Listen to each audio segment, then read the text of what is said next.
Boyce Watkins from Your Black World, and somebody sent me something today that really got my attention. Demario Solomon Simmons, who is a respected attorney out of Tulsa, Oklahoma, sent me a story that appears to be kind of local, but it really shouldn't be local, and that's why I wanted to tell people about it and talk about it.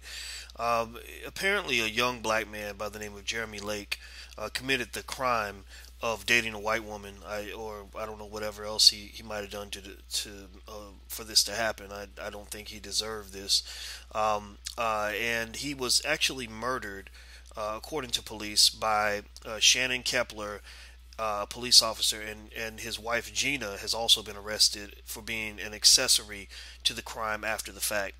Um, Apparently, according to the assailant's daughter, or the alleged assailant's daughter, uh, they were walking together in a park, and the girl's father rolled up in his SUV.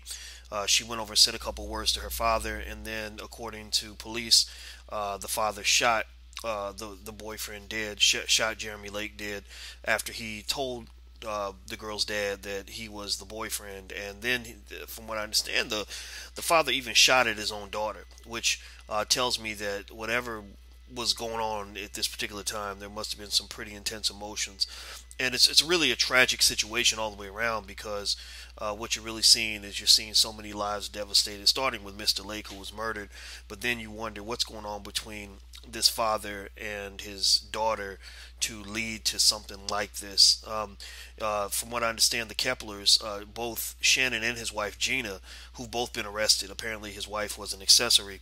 They've been on the police force for 24 years, which means that for many, many decades, they've lived as these regular law-abiding citizens, apparently, or at least according to records. And this one moment is obviously going to change everything. Now, this case was interesting to me because for a couple of reasons. Number one, it made me think about the racial tension that I believe exists in Tulsa, Oklahoma.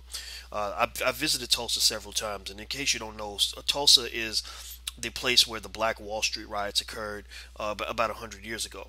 And these were not riots in the sense of black people destroying their own stuff. This wasn't like that. I don't even like the fact they call it a riot. They really need to call it a massacre because basically what happened was the white folks literally just came to the black side of town and took all this stuff. Before that, black people were doing extremely well. They were extremely prosperous. They had just so many businesses. I saw a list of all the businesses, and they had hundreds of black businesses, and they had their own stuff. I mean, if that model were replicated today across the country, black people wouldn't have an economic problem in the world. But that all changed overnight because a few white people got mad and falsely accused a black man of something that he did not do. And so, to me, I see this incident really adding to that racial tension, and I don't know if it's. Hopefully, it will add in a productive way. In that, I've always felt that the people in Tulsa should stand up and speak to their government more aggressively about the fact that reparations haven't been paid for the Tulsa race riots. The reparations should be paid in the billions and billions of dollars.